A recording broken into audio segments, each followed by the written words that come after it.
this is a quiver of a historical European design based on the Huns for the most part. I got this from True History Shop. It was actually custom made for me by Oleg at True History Shop. So real wonderful guy.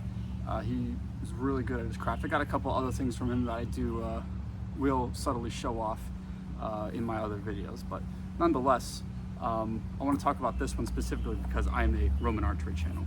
So the historical manuals do say that the quivers are rather large. It should hold about 30 to 40 arrows in them, and they would also have covers in them. Now, that doesn't necessarily have to mean that it's a literal closing cover. It's very abstract of what that could possibly mean, other than it's a cover. Now, it could be a cover in this sense, where obviously it doesn't really close, but it's a cover that it's covering the fletchings of the arrow.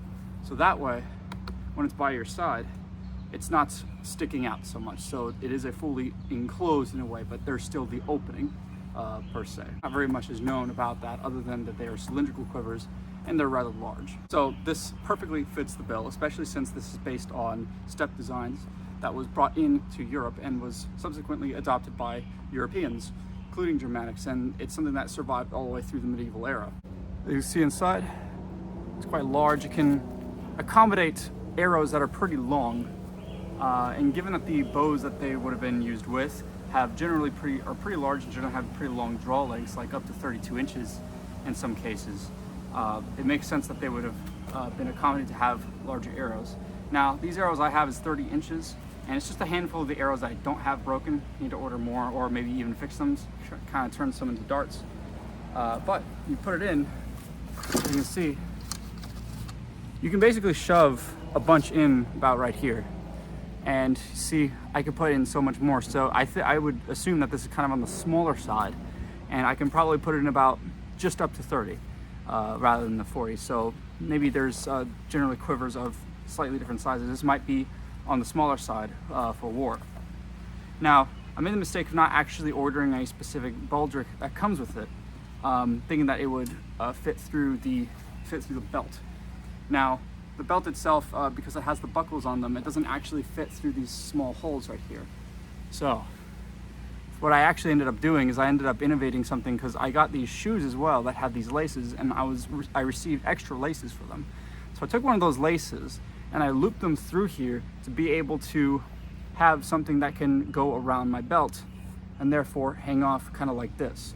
Now, obviously this is made to be able to have sort of a baldric that hangs off the shoulder, as the manual specifically state, and they could honestly be forward, maybe backwards, but the thing is that probably wouldn't make sense in this case. But this is definitely made to be done at least forward, but the way that I like them is I like them pointing up. All right, so that way I can very easily just do this. You see, to accommodate broad heads, you can see right here, it does kind of broaden out at the bottom.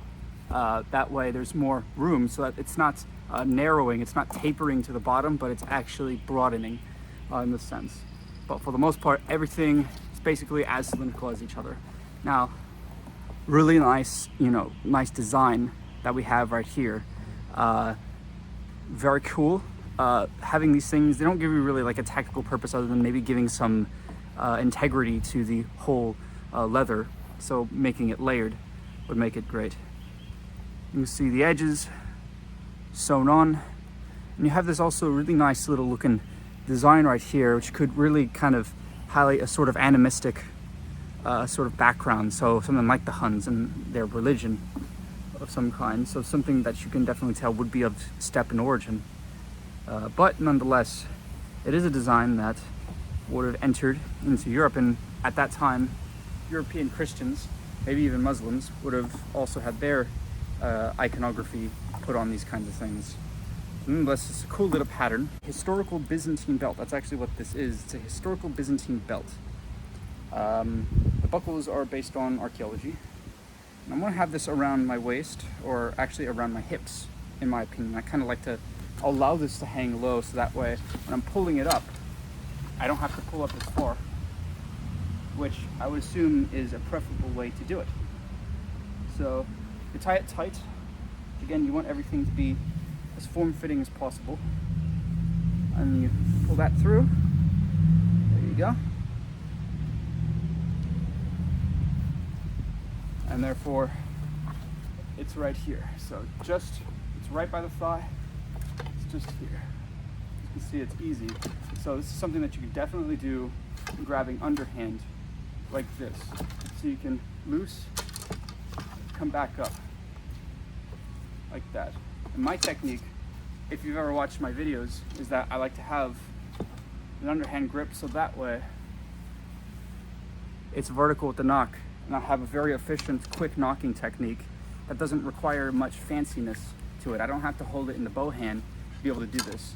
And I think a quiver of this construction is really just perfect for doing this.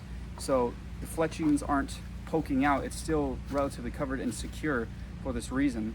I would basically be in position, and I think that this is good for both centuries of style, because as far as I'm concerned, the evidence in the written sources don't really say anything about like how much they're constructed or that they changed the difference, but both do say that they carry 30 to 40 arrows, which means that they probably did not change very much. So that's why I suppose that something like this, when introduced by the Huns, would end up going on later on into the medieval era. So a design like this would have remained relatively the same. So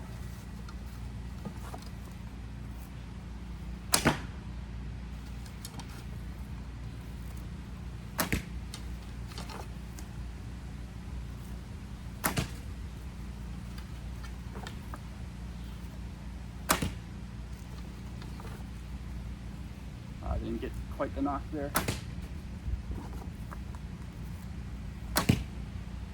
I gotta say, it's very efficient. I think having this right here is actually quite useful as the lip, or I guess you could say the cover. If you're not deliberately pulling them being up, them being out right here, it keeps them very much secure, and it doesn't have to like wholly cover them, but just enough so that way you can pull them like out at an angle like this. So now it's a lot more secure than my other quiver. It doesn't bounce around as much, but it also depends on how well you are able to secure it to yourself.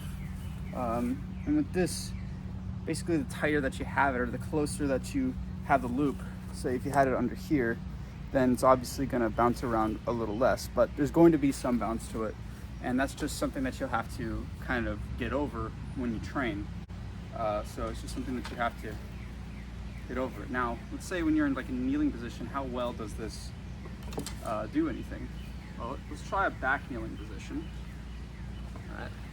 So because of its largeness, it kind of gets onto the ground, so I guess you would be holding onto this and then repositioning, so that way you have a good position, so that way it's not being pushed up by the ground. So having it even more forward probably would be advantageous in that regard. I don't think the Romans would have preferred to be sitting and kneeling in this position, but let's see, how about if the front leg is forward? Well, definitely in this case it would have to be even more forward. Kind of slips out, especially here. So maybe it's like really well fitted to be able to fit that occasion, but again, it's about where you are able to have your belt. So if it's a little further up, obviously you point more up, but in this case, if you're in this position, you'll be able to have it more down, and it kind of readjusts itself because of the force from the ground. So needless to say, this is going to be the quiver that I'm going to be using from now on. It's what you're going to be seeing in my videos because it's more historically accurate, it's more to the source. It's more in line with the descriptions of them and the theories, and I just personally like this quiver way better than my other one, simply because of my biases. But nonetheless, I give this good A+ in my books. I think it's really fantastic quiver, really great for its design and what I am attempting to do in my theory. So it really helps facilitate my technique and what I seek to do with Roman archery and really just archery in general.